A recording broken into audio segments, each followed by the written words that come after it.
Good morning students. आज का next topic crystal क्षेत्र सिद्धांत सीएफटी। सीएफटी की फुल फॉर्म क्या होती है? Crystal field theory. Crystal field theory यह सिद्धांत बेथे के द्वारा दिया गया। यह सिद्धांत बेथे के द्वारा दिया गया। बेथे के द्वारा दिया गया। भी इस सिद्धांत को बताने वाला साइंटिस्ट कौन था? बेथे था। भी सीएफटी के बारे में किसने बताया? बेथे ने बताया। भी क्रिस्टल फील्ड थ्योरी यह सिद्धांत बेथे के द्वारा दिया गया।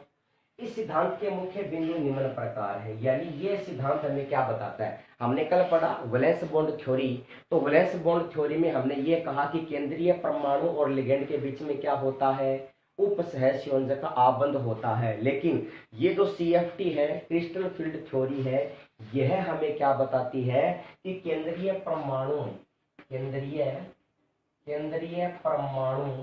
व लिगेंड के मध्य केंद्रीय परमाणु व लिगेंड के मध्य क्या उपस्थित होता है? लिगेंड के मध्य आयनिक बंध उपस्थित होता है। भी ये सीएफटी कह रही है, आयनिक बंध उपस्थित होता है। भी ये सीएफटी सिद्धांत कहता है कि केंद्रीय परमाणु व लिगेंड के मध्य आयनिक बंध उपस्थित होता है। ठीक है।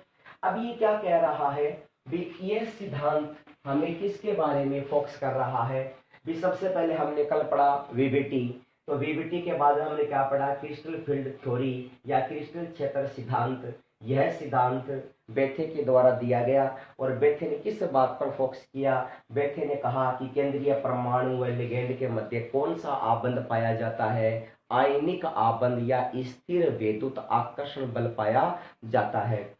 तो इस सिद्धांत के मुख्य बिंदु क्या है? इस सिद्धांत के मुख्य बिंदु ये है कि इसमें केंद्रीय परमाणु व लिगेंड के मध्य क्या पाया जाता है? आयनिक बंध होता है। क्या होता है? आयनिक बंध। भी ये आयनिक बंध किसके कारण होता है? तो दूसरा पॉइंट अपना कि केंद्रीय परमाणु पर क्या होता है? धनावेश होता है। केंद्रीय परमाणु पर क्या होता है? धनावेश।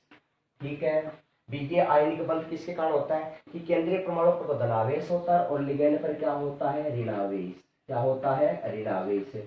तो ये क्या कह रहा है कि लिगेंड के ऊपर ऋणावेश और केंद्रीय परमाणु के ऊपर धनावेश के कारण, यानी माइनस और प्लस के कारण जो आयनिक बंध बन रहा है, भी इसके कारण ये क्या बनता है? आयनिक बंध का निर्माण होता है। भी केंद्रीय परमाणु पर तो धनावेश होता है और लिगेंड पर क्या होता है? ऋणावेश। इस प्रकार इसके ऊपर कौन सा आबंध आता है? आयनिक बंध। ये कौन कह रहा है? ये बेथे कह रहा है। किस सिद्धांत के आधार पर? सीएफटी के आधार पर ये इसकी व्याख्या कर रहा है। तीसरा पॉइंट ये क्या बताना चाहता है कि जो लिगेंड उदासीन होता है, कि जो लिगेंड क्या होता है? उदासीन होता है, उस लिगेंड में द्विध्रुव गुण होता है। यानी उसकी प्रकृति कैसी होती है? द्विध्रुव प्रकृति होती है। भी उसकी कैसी प्रकृति होती है? द्विध्रुव प्रकृति होती है। ठीक है। नेक्स्ट, यदि हम बात करें कि ये क्या कह रहा है कि ये जो उदासीन लिगेंड है इसकी प्रकृति कैसी होती है? द्विध्रुव प्रकृति होती है। और द्विध्रुव का मतलब आप जानते हो कि द्विध्रुव प्रकृति कौन सी होती है? भी द्विध्रुव का मतलब होता है कि माना अपने पास में एग्जांपल है HCl, इसके बीच में है बॉन्ड। अगर ये आबंध के इलेक्ट्रॉनों को जिसकी विद्युत ऋणता ज्यादा होती है उस परमाणु की ओर आकर्षित होते हैं। इसलिए हम क्या कहते हैं कि जो इलेक्ट्रॉन बीच के लेके जाएगा, इस इलेक्ट्रॉनों को कौन लेके जा रहा है? क्लोरीन। तो क्लोरीन तो क्या आएगा? आंशिक ऋणावेश। क्या आएगा? आंशिक ऋणावेश। और इस पर क्या आएगा? आंशिक धनावेश। तो इसकी प्रकृति कैसी हो जाएगी? द्विध्रुव प्रकृति हो जाती है। नेक्स्ट पॉइंट क्या था कि केंद्रीय परमाणु के विलगित, केंद्रीय परमाणु या आयन के विलगित पांचों कक्षक, यानी पांचों डी कक्षक की ऊर्जा क्या होती है? समान होती है। पांचों डी कक्षक की ऊर्जा क्या होती है? समान। इनकी ऊर्जा क्या होती है? समान। अब डी 5 कक्षक कौन कौन सी होती है आपको पता है? एक का होता है डी एक्स वाई, डी क्या होता है? वाई जेड, और क्या होता है? D x y, d y z, d z x, d x square minus y square, और क्या होता है? D z square. तो ये डी के पांचों कक्षक होते हैं, जिसको क्या बोलते हैं? समभ्रंश कक्षक कहते हैं। क्या बोलते हैं इसको? समभ्रंश कक्षक कहते हैं। इसे क्या बोलते हैं? समभ्रंश कक्षक। भी इसको समभ्रंश कक्षक क्यों कहते हैं?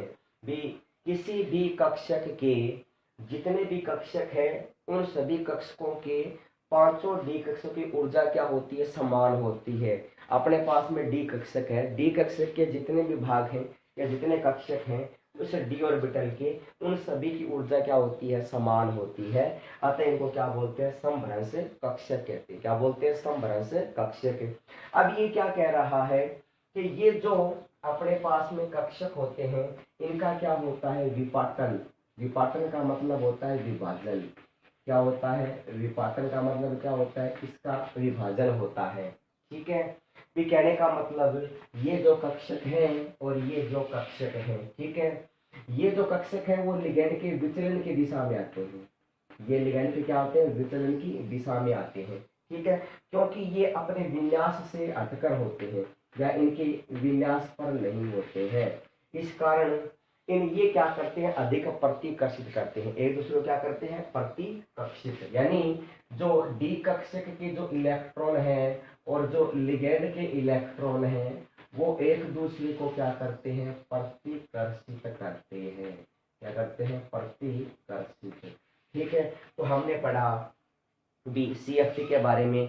जो क्रिस्टल फील्ड थ्योरी है, वह सिद्धांत किसके द्वारा दिया गया? यह बेथे के द्वारा दिया गया। यह सिद्धांत किसके बारे में बताना चाहता है? भी ये कहना चाहता है कि केंद्रीय परमाणु व लिगैंड के मध्य कौन सा आबंध होता है? आयनिक आबंध या स्थिर विद्युत आकर्षण बल होता है। लेकिन इस सिद्धांत के मुख्य बिंदु निम्न है। यह सिद्धांत का पहला पॉइंट क्या था? भी इनमें आयनिक बंध होता है। तो आयनिक बंध क्यों होता है? तो बेथे ने ये कहा कि इसमें जो केंद्रीय परमाणु होता है उसके ऊपर होता है धनावेश, और लिगैंड पर क्या होता है? ऋणावेश। तो जिसके कारण इसमें कौन सा बंध होता है? स्थिर विद्युत आकर्षण बल होता है, या इसको आयनिक बंध भी कहते हैं। नेक्स्ट हम बात करते हैं। नेक्स्ट पॉइंट इसने क्या बताया कि इसमें जितने भी लिगैंड होते हैं भी वो कौन सी प्रकृति के होते हैं? द्विध्रुव प्रकृति के होते हैं। ठीक है। द्विध्रुव प्रकृति क्या होती है कि किसी भी, अगर हम अणु की बात करें, अगर अपने पास में एग्जाम्पल है HCl, तो आप जानते हैं कि बीच में क्या है? सिंगल बॉन्ड है। ये क्या कह रहा है कि किसी भी अणु में इलेक्ट्रॉन युग्म अगर किसी परमाणु के द्वारा अपनी ओर आकर्षित किए जाते हैं, और वही परमाणु अपनी ओर आकर्षित करता है जिसकी विद्युत ऋणता क्या होती है? ज्यादा होती है। तो क्लोरीन की विद्युत ऋणता हाइड्रोजन से ज्यादा होती है, इसलिए ये बंध के इलेक्ट्रॉनों को अपनी ओर आकर्षित करता है। इसलिए क्लोरीन पर क्या आता है? आंशिक ऋणावेश, और हाइड्रोजन पर क्या आता है? आंशिक धनावेश। फिर इसने ये कहा कि किसी भी विलगित गैसीय परमाणु या आयन के जो डी कक्षक होते हैं, उन डी कक्षकों के पांचों कक्षकों की ऊर्जा क्या होती है? समान होती है। हमने कहा डी कक्षक के कौन कौन से भाग कक्षक होते हैं? तो डी ऑर्बिटल में d x, d y z, d x y, d y z, d z x, d x square minus y square और डी जेड स्क्वायर। ठीक है। फिर इसने ये कहा कि भी इन संकुलों में क्या होता है? विपाटन होता है। क्या होता है? विपाटन क्यों होता है? कि इसमें डी कक्षक के इलेक्ट्रॉन और लिगैंड के इलेक्ट्रॉन के मध्य क्या होता है? प्रतिकर्षण होता है, जिसके मध्य इनका क्या होता है? विपाटन होता है। और विपाटन का मतलब होता है इसमें विभाजन होता है। और इसमें विपाटन के जो ऊर्जा होती है उसे क्या बोलते हैं? इसको बोलते हैं क्रिस्टल क्षेत्र विपाटन ऊर्जा कहते हैं। क्या बोलते हैं? क्रिस्टल क्षेत्र विपाटन ऊर्जा। और इस क्रिस्टल क्षेत्र विपाटन ऊर्जा को डेल्टा नोट के द्वारा प्रदर्शित किया जाता है, या इसको हम लिखते हैं DQ। क्या बोलते हैं इसको? DQ। तो सबसे पहले हम पढ़ेंगे अष्टफलकीय संकुलों में विपाटन। इसमें सबसे पहले पढ़ेंगे अष्टफलकीय संकुलों में विपाटन। तो सबसे पहले अपने पास में पॉइंट है अष्टफलकीय, एक नंबर, अष्टफलकीय संकुलों में, अष्टफलकीय संकुलों में विपाटन। अष्टफलकीय संकुलों में विपाटन तो किस प्रकार से होता है? देखिए, अष्टफलकीय संकुलों में विपाटन की बात करें, अष्टफलकीय संकुलों में क्या होता है विपाटन, तो बात करें कि आपके पास में क्या है डी कक्षक है, क्या आपके पास डी कक्षक। हम जानते हैं कि डी में कितने कक्षक होते हैं 5, 2 3 4। इसे क्या लिखेंगे डी एक्स वाई, इसे क्या लिखेंगे डी वाई जेड। ये क्या होता है डी जेड एक्स, ये क्या होता है d x square minus y square, और ये क्या होता है डी जेड की स्क्वायर। ठीक है, विपाटन की बात करें तो इसका मतलब ये हुआ भी इसमें दो भाग होते हैं विपाटन में, एक तो होता है इजी कक्षक और एक क्या होता है E2G कक्षक। ठीक है, तो देखिए आपके पास में जो कक्षक है डी एक्स वाई और डी क्या आपके पास डी वाई जेड और क्या है डी जेड एक्स, इसे क्या बोलेंगे, इसे बोलते हैं T2G। और ये जो कक्षक है d x square minus y square और क्या है डी जेड स्क्वायर, इसे क्या बोलते हैं इजी कक्षक कहते हैं। ये लिगेंड की उपस्थिति में होता है, क्या होता है लिगेंड की उपस्थिति में, लिगेंड की उपस्थिति में। और जब इसका विपाटन होगा, क्या होगा इसका विपाटन, विपाटन की बात करें तो ये क्या कह रहा है, विपाटन में इसके दो पार्ट हो जाते हैं विपाटन में। तो सबसे पहले अपने पास में क्या आएगा T2G कक्षक और फिर क्या आएगा इजी कक्षक। तो देखिए यहाँ पर T2G कक्षक में कितने होते हैं 3, ये हो गया अपना डी एक्स वाई, ये हो जाएगा डी वाई जेड और ये हो जाएगा डी जेड एक्स, और इसमें कितने कक्षक हो जाएंगे 2। ठीक है, ये हो जाएगा d x square minus y square और ये क्या हो जाएगा डी जेड स्क्वायर, इसे क्या बोलेंगे इजी, और इसको क्या बोल देंगे T2G कक्षक, क्या बोलेंगे T2G कक्षक। और इसके बीच की जो विपाटन ऊर्जा है उसे क्या बोलते हैं डेल्टा नोट, या इसे क्या बोलते हैं डी क्यू कहते हैं, क्या बोलते हैं इसको डी क्यू। ठीक है भी, तो इसके लिए ऊर्जा का मान कितना होता है 3/5 और इसके लिए ऊर्जा का मान कितना होता है 2.5।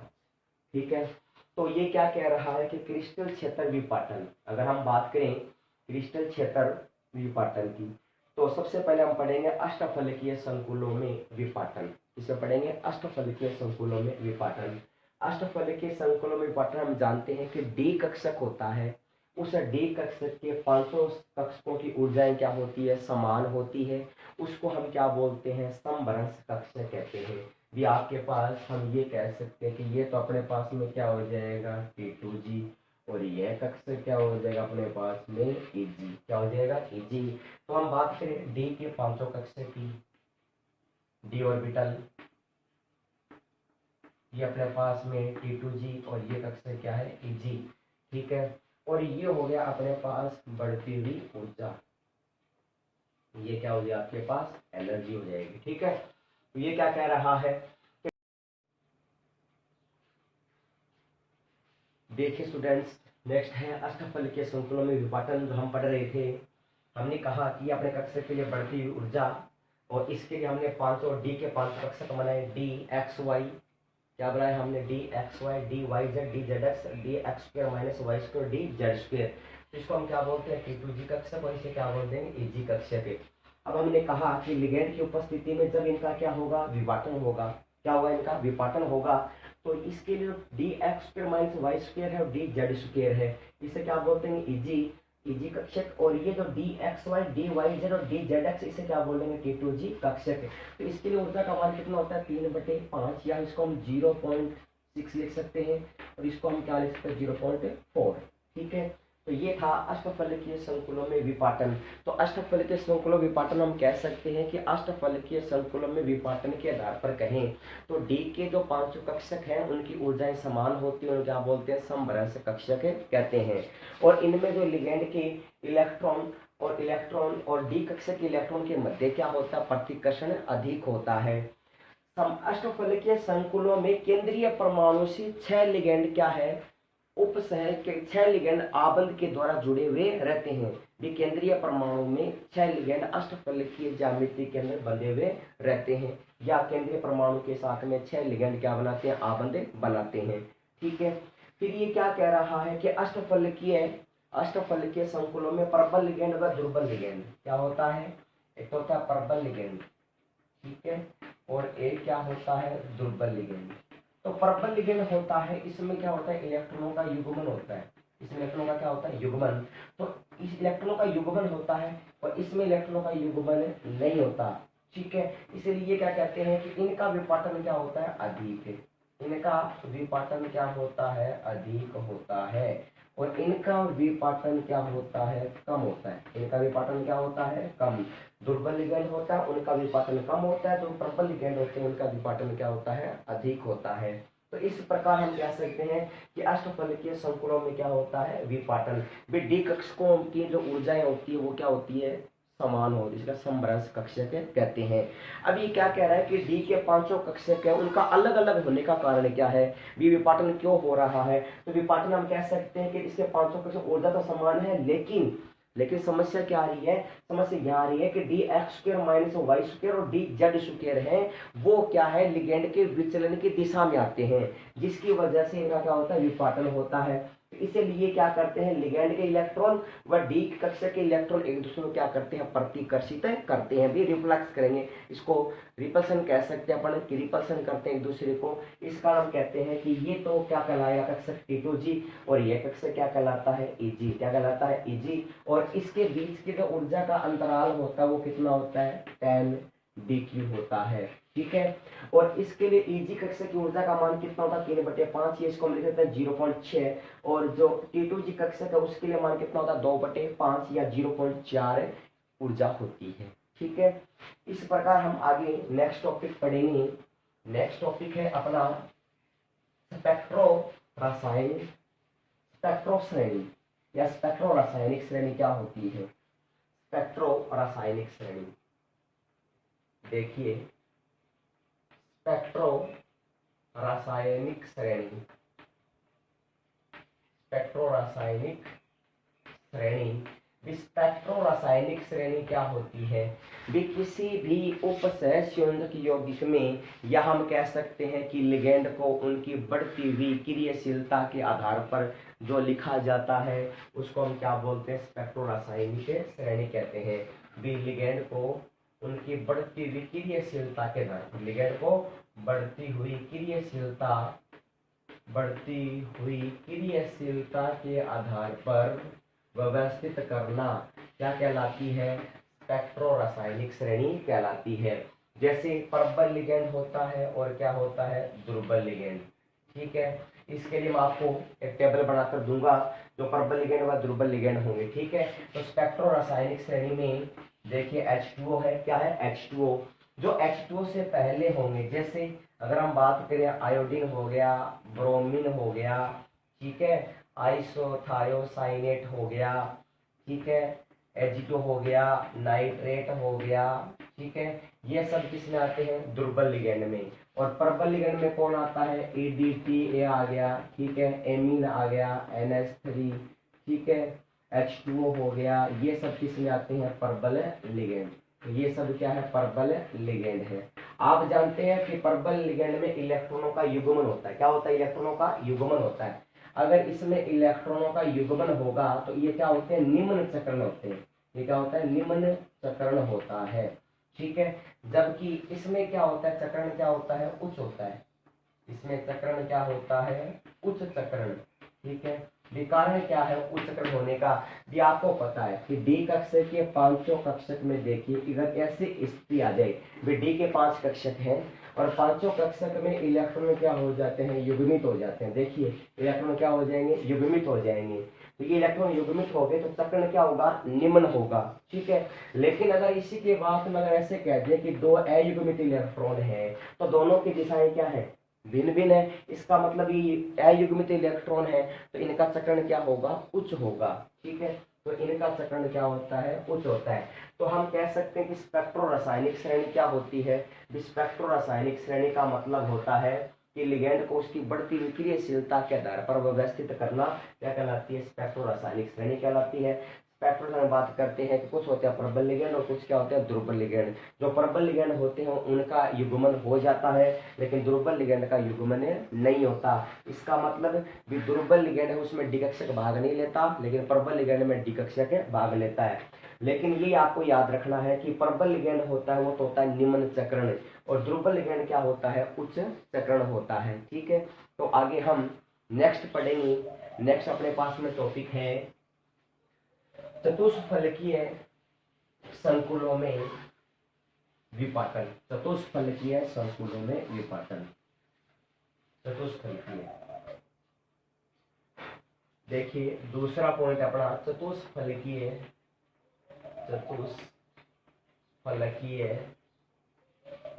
चतुष्फलकीय संकुलों में विपाटन। चतुष्फलकीय संकुलों में विपाटन, देखिए चतुष्फलकीय संकुलों में विपाटन की बात करें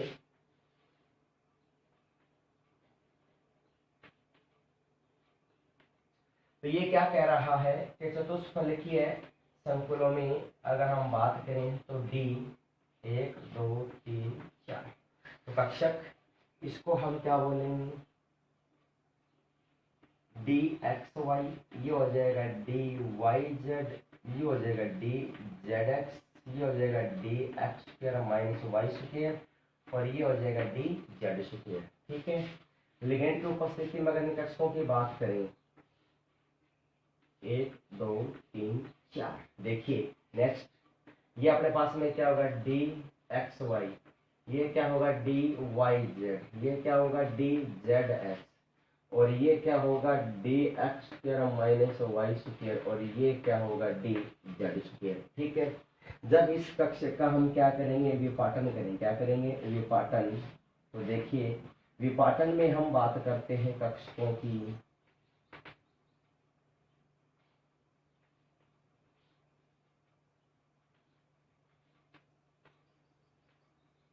देखिए तो अपने पास में ये कौन सा कक्षक था Eg, तो ये कक्षक कौन सा हो जाएगा अपने पास में T2G, और ये कक्षक कौन सा हो जाएगा Eg। इसका मतलब ये हो जाएगा d x y d y z, और ये हो जाएगा डी जेड एक्स।